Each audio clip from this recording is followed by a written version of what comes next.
All right. Are we up on YouTube now? I see it says live streaming. We are, and I'm going to hit record. And you're good to go. All right, great. Thank you, Madam Clerk. I appreciate it. And thank you, everybody, for being here for our June 14th, 2023 City of Charleston Recreation Committee, our meeting. Happy Flag Day to everybody. It's Flag Day and June 14th, 1777, I believe, the Betsy Ross flag was put in by Congress, I believe. And so we celebrate Flag Day today. So appreciate you being here on this summer day when a lot of people are out enjoying our parks, and appreciate your time and everybody being here. If you look through the agenda, you'll see it was over 20 pages, so we had a big one. So thank you to all the staff, the legal department, and our clerk's office for putting all of that information together. If you would, let's just take a moment of silence, please.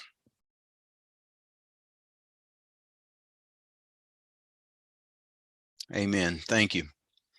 All right.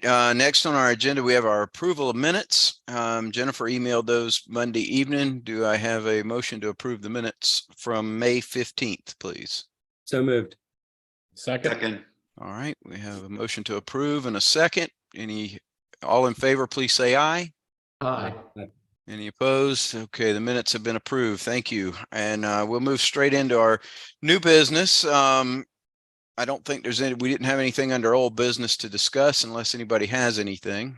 We'll move straight into our new business.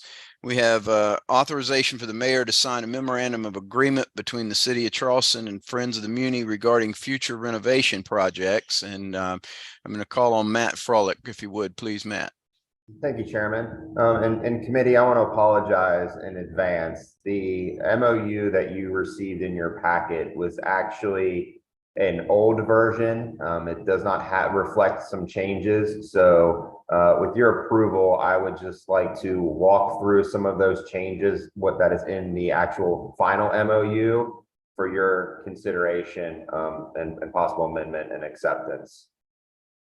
And I can, and council member, I can walk through these verbally, or I can also share my screen and show you the red line edits, whatever you think would be easier for everybody. Yeah, I think if you can share your screen, that may help us. So Absolutely. thank you. Can you see my screen? I can see it. Okay. So this is the red line edits to the MOU that was included in your packet. The major changes, again, nothing really pressing, just kind of cleaning some things up for consistency and better understanding. But in the 6th whereas section, the original agreement had said it would be a 50-50 split. That was modified to essentially say that the city and the Friends would have discussions on what the level of financial contribution would be between the two parties by each varying project. So it left it a bit more open-ended for both parties to negotiate that fact to be on a project-by-project basis.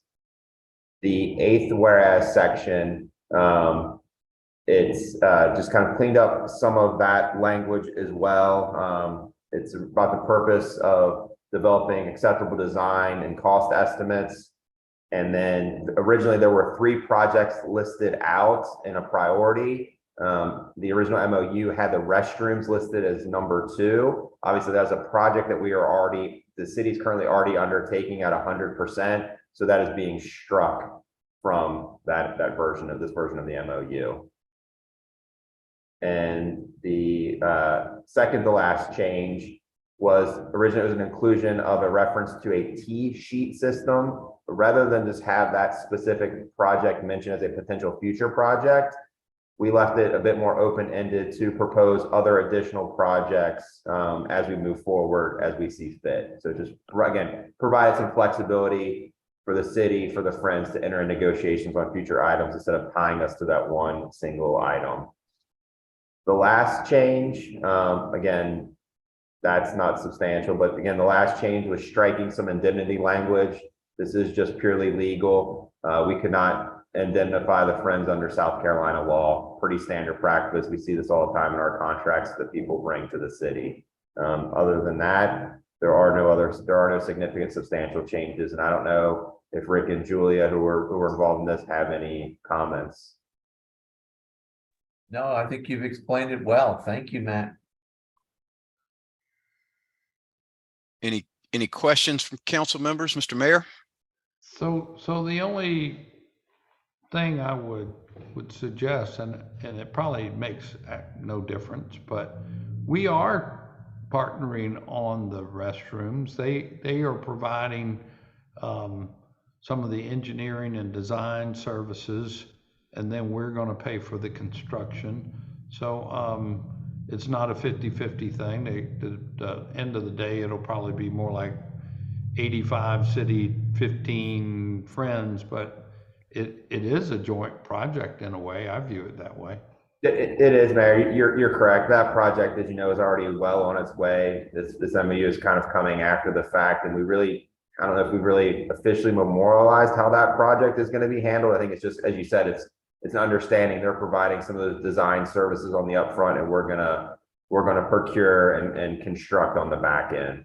That's correct. That's right.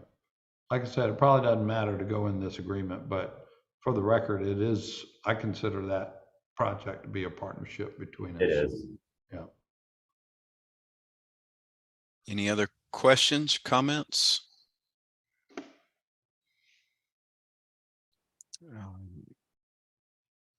Do I have a motion? If not, yeah, I move we approve the. Second.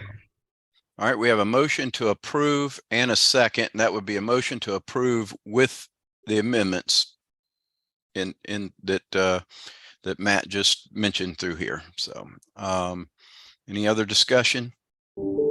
All in favor, please say aye. Aye. Any opposed? Okay, the motion passes. Thank you very much. All right. And next on our agenda, we have authorization for the mayor to execute a joint use agreement with West Ashley historians regarding the Hillsborough Cemetery. And I'm going to call on Miss Julia Copeland, please. Chair. You're breaking Julia, up. I'm having a hard time understanding you. Uh-oh, is she gone? She's there. Can you hear me? That's a little better. It's a little better, but it's weak, not very loud. Sorry. Hey, Julie, you might need to call in. I can jump in on this one if you want me to. Okay, Jason, if you would, that would be great. Okay, great. So, hey, everybody, this is an agreement between the group that's referenced and the city to do some limited clearing in the back edge of what is actually Magnolia Park and potentially the former location of the Hillsborough Cemetery.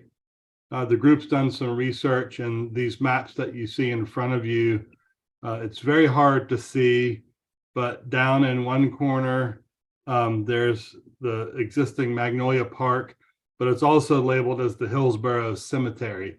They think maybe Dr. Charles Lining is buried here. So they're asking for permission to come in with ground penetrating radar and do some very limited clearing along the edge of the park so they can verify if this is actually the location of the cemetery and document it accordingly. We've been working with them on this, and it's a very small area within the park and shouldn't be too invasive.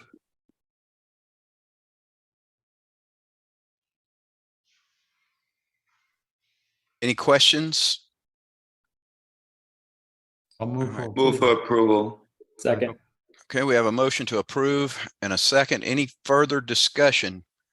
So I would just like to ask Jason a question about the rest of that part. Jason, I know we have the front part on Magnolia Road as the gardens, the vegetable gardens that the Parks Conservancy runs. So this whole back section of it, is it obligated to anybody at this point? Or is it part of our deal with the Parks Conservancy, or is it just? Yeah, so there So the land was acquired through actually the Mount Pleasant Land Conservancy and the Parks Conservancy at the time, and through the Greenbelt program. So there are deed restrictions based on the Greenbelt program, and allowable uses are only those that were written up in the Greenbelt applications. So if my memory serves me correctly, some of those uses could be a new office building for the Parks Conservancy and associated parking. But other than that, I think it's only used for the community garden and general park open space. Yeah, they had that Plantasia event there. I attended a couple of months ago, and I guess I hadn't walked around the whole property before like I did that day, and it's pretty sizable, and either you could do a lot more of the gardens or something else with it. It's got some real potential. Yes, sir, that's right. And But then I guess at this point, we're going to find out first where the graveyards are. that's right. Yeah. Yeah, back when I was playing Dixie Youth Baseball, we practiced there actually. We had our baseball practices and all, so it was that used right? back then. Yep. Oh, okay. So, all right, any further discussion on this? All in favor, please say aye. Aye. Aye. Any opposed? All right, the ayes have it and it passes. Thank you. All right, so we'll move on to item number C. Let's see, we have authorization for the mayor to execute an after the fact approval for a letter agreement between the city of Charleston and Charleston County School District to allow Burke High School to utilize the locker rooms at Stony Field as weight rooms while Burke's weight room is being renovated. The property is owned by the city of Charleston. Move for and- approval. Second. Okay, we have a motion to approve and a second. Any discussion? If not, all in favor, please say aye. Aye. Any opposed? The ayes have it and it passes. Thank you. All right. Next up, item number D, we have an ordinance ordering a referendum on the question of whether the city of Charleston shall be authorized to issue general obligation bonds of the city of Charleston in an amount not to exceed $70,000 to defray the cost of. Try a million. Million. Oh, I'm sorry. $70 million, excuse me. Fine. Yeah, sorry. To defray the cost of parks and recreation capital improvement projects in the city of Charleston as set forth in the Charleston Parks and Recreation Master Plan. I'm going to call on former Mayor Pegeen Hanrahan, if you would. She's going to tell us a little bit also about some of the results she got from her polling. So. Thank you, Chair Shealy, and each and every one of you. And I will lateral it over, I think, to Julia if she's able to get her audio to work after I give you a little bit of update. I want to thank each of you. You made some time to go over some of the priorities that are outlined for the districts across the city of Charleston. And as you recall, the city council had asked my organization, Trust for Public Land, to do some research for you and assess the viability of moving forward with a parks bond. We tested two amounts. Actually, we tested 70 million and also 50 million. As you know, your overall parks needs are in the few hundred million. So you have to be judicious about which projects can and cannot be included. But interestingly enough, the 70 million did better than the 50 million, which is great. And the support was very, very strong. It came back at 67% overall support. We drilled down with each of the different individually listed projects and then some more broad projects. We presented costs, pros, cons, the whole 9 yards. And I'm more than happy. I don't want to take your time today, but I will be in town next week and I'm always available by phone if anyone wants to drill down into that a little bit more detail. But with 67% support, and I think it was about, I'll look it up here before I misspeak, but opposition was down at 15.5% and undecided was at 16%. And we do look not just at the overall amount, but the delta, so to speak, between pros and cons. And so this is very, very strong data, talking to 300 voters there in the city of Charleston last week who are likely municipal voters coming up this fall. So I know Julia has drafted an ordinance. We have some of the preferences that we learned in the poll. We'd like to, we only got this data back from McLaughlin and Associates just yesterday. And so we haven't had adequate time to really sort of go over it in excruciating detail, but there are a couple things. And one example that I shared with Julia and Jason and Lori and Rick just yesterday is, for example, and this is a pretty common thing that we see, you all know as city officials that, for example, when the city makes expenditures, if anybody wants to have the data on what the expenditures are for, it's obviously open to the public.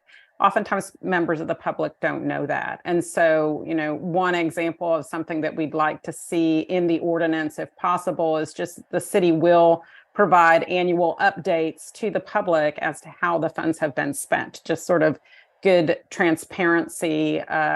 And there are other things that could be helpful just in terms of putting emphasis, frankly, on the more citywide priorities. I mean, each one of your districts across the whole city have identified the highest priorities across the entire city, but there are certain things like improving park safety, for example, is one that we usually see poll very well, and it did in Charleston, perhaps not surprisingly. So I'll just pause there and take any questions. I know there may be some, and see if there's anything I can respond to.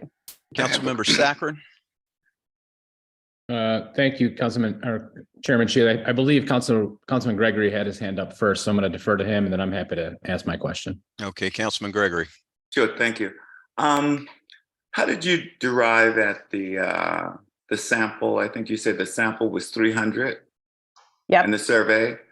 You did a random sampling? Yes, sir. So the public opinion pollster chooses a sample. We called both cell phones. That was about 40% of the responses were cell phones. About 20% were landlines, and then, which obviously tends to skew a bit older.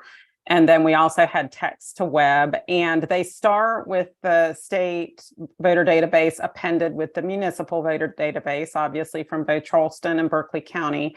And then they break them down according to geographic and demographic distribution as projected to turn out this November. So that's kind of where the art and the science of polling actually lies. And one of your colleagues, I don't think it was one of you here, but one of your colleagues, as we were going through, sort of was explaining some of the anticipated dynamics associated with these municipal elections. And I spoke with the pollster about, well, what if there are certain demographics that are being more driven to the polls? And so when we ask the questions, we do screen out people who tell us that they're not going to vote.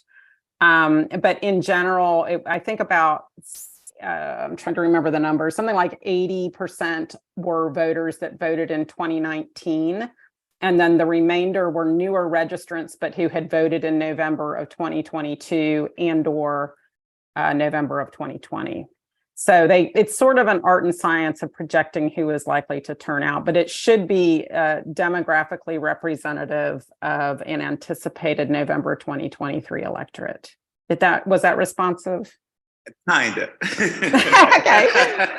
Uh-oh. No, I'm just trying to, well, maybe it's a follow-up question. Can you then break your sample down by district, demographically? Yes. So Okay. The smaller the district, and I believe y'all have 12 districts, is that correct? Yeah. The less accurate any one set of numbers will be. So they did break them down in multiple different ways. But for example, they did divide the city up into regions, but it wasn't by city council district. I mean, we can get data by city council district, but it's less accurate, if that makes sense. But we do have, on the basis of party orientation, I know that's not a thing in the voter file here, but race, age, gender, all of the normal demographics. Okay. Thank you. All right. Councilmember Saccharin. Thank you, Chair. Dudley had my first question, and I think you did a good job answering that. So I don't need clarification on the methodology, but the second part was just looking at the list of potential projects. And when you take out McMahon and Corinne Jones, there's no other projects on the peninsula. However, when you go to the bottom, when I'm reading improvements of existing play fields and any remaining city parks, is that pot of money being allocated to that going to really be spread out across all existing fields? So when we've got parks downtown, will they see upgrades because of that pot of money that's going to be allocated under that line item? I'm going to ask Jason to respond to that. Yeah, the way it's written is there's a pot of money that we know can only go so far. So the list was derived from all of your priority lists that were sent in, cross-checked with the Parks and Rec master plan, of course. And to answer your question, that last bullet, it does intend that we have a certain amount of money that we can spread around to each district and make improvements citywide outside of the specific projects listed. Of course, that would be dependent on how far we can spread the money around. So that, yes, that is the intent of that last statement. And my guess was Lori Yarborough involved in vetting some of these? Because I've had several questions about ball fields downtown, and the response has always been, we don't have enough ball fields because of the condition. And I'm just wondering if that was taken into consideration when we were looking at some of the projects downtown. Yeah, and she's online as well. We've all worked together on this. Okay. Councilmember Saccharin, thank you. Yes, I've absolutely been in communications the whole time, and some of those items that Jason and I have been able to do over the last few years that he's had in his budget have been tennis court and outdoor basketball court resurfacing, and we've made sure we spread it citywide. Also, the playground equipment replacement that Jason and his crew have been able to do. So that's kind of looking at it is looking at it citywide and taking a pot of money and just scooping it out that way. So yes.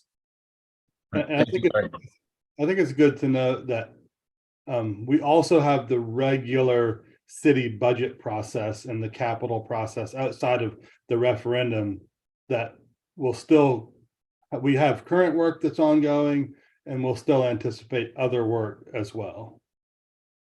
Thank you, Jason.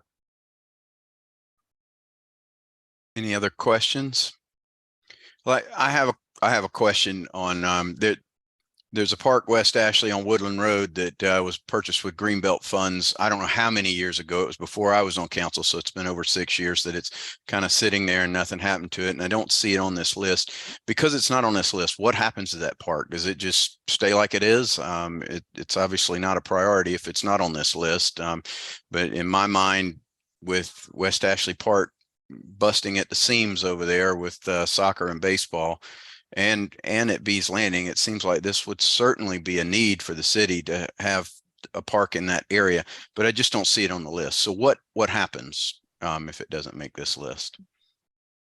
Well, there's always the other projects as part of the Parks and Rec master plan, but we had, working with the mayor and Lori, we had to go through all of the myriad recommendations and figure out how we can serve the most people of the city of Charleston with our highest needs.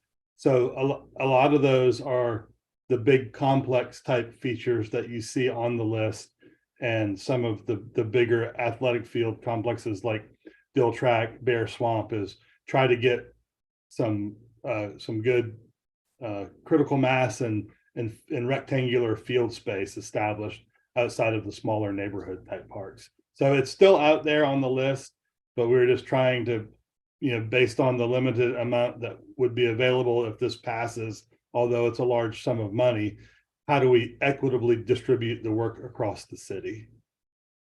Okay. Chair Shealy, if it's not too bold, I'd like to just add 2 quick thoughts, because I think this is a really interesting, the project you described brings up an interesting point about Charleston. And that is that oftentimes when we're working on parks bonds, it includes both acquisition of land and particularly natural land, and then also maintenance and improvement of active recreation. Because of the really nationally respected Greenbelt program of Charleston County, the city doesn't really buy that land independent of the county because there's such a great funding source for the county. But those are among the most popular projects, is just getting people out in nature. I mean, we all, those of us who are older anyway, ran around in the woods as kids growing up, and people are concerned children don't get out in nature as much and so on. So one thing I was just going to offer, and I actually had a conversation with Supervisor Johnny Cribb about this earlier this morning. One of the things that we really like to see when something like this passes is a local government really going up to Columbia and Washington and pulling down other sources of funding, using organizations like your Parks Conservancies and Low Country Land Trust and Lord Berkeley Conservation Trust to try to get private philanthropy and sort of do the old stone soup of putting together sources. And we specialize, for example, and I spoke with Councilman Waring about this at some length, because he had a park in Maryville that y'all recently opened that has a really interesting story behind it about environmental justice, essentially. And we do a lot of work around Black history and making sure that Black history is told. A lot of those sites are poorly understood, for example. So one of the things we love to see when a city like Charleston goes forward with parks bonds is to try to match those with state and federal dollars. And I think y'all are really well positioned with the diversity of projects and the community that you have. It's, obviously one of America's great cities. So I just think there are lots of opportunities to take these dollars and multiply the effect. Okay. All right. Thank you. Quick question, Mr. Chairman. Yes, sir. Councilman Gregory. So we can use the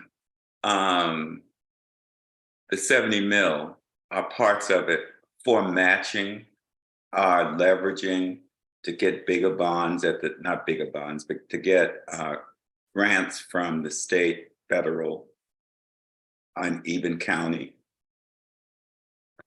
Can it be used for matching funds? Certainly, if the project is an eligible project under this ordinance and using your parks bonds, you can go to Washington or Columbia and make the case that other sources of funding should be brought to bear. I mean, I know when I was fortunate enough to serve, we did some major park projects that we went up to Washington and lobbied for specific pots of money that were being matched with local dollars. And for example, there are certain little pots of money for parks near military housing is one sort of example that Charleston likely has some military housing that you might be able to apply for those dollars that not everybody can apply for. But that's sort of the next level of analysis for this whole effort. And we're going to hold some private sector meetings next week to try to build some support. And we would, of course, welcome anyone who wishes to come and participate with those. But we'll really want to, again, try to raise some private money and bring some other resources to bear here. Just as a follow-up, do you have any data to sort of show how that leveraging has occurred in the past? Has anyone taken their bond money, like the 70 million, and doubled it based upon matching grants that are out there? I can send you a presentation that we did again for Berkeley and Dorchester, where we pulled out some examples.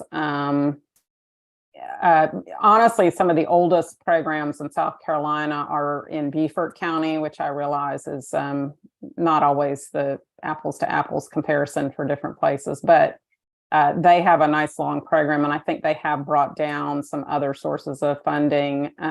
The State Conservation Bank has been a great source of funding, I'm sure, for matching Greenbelt dollars, I would assume. But I'm happy to send you that presentation that we did in Berkeley and Dorchester that has some examples of that.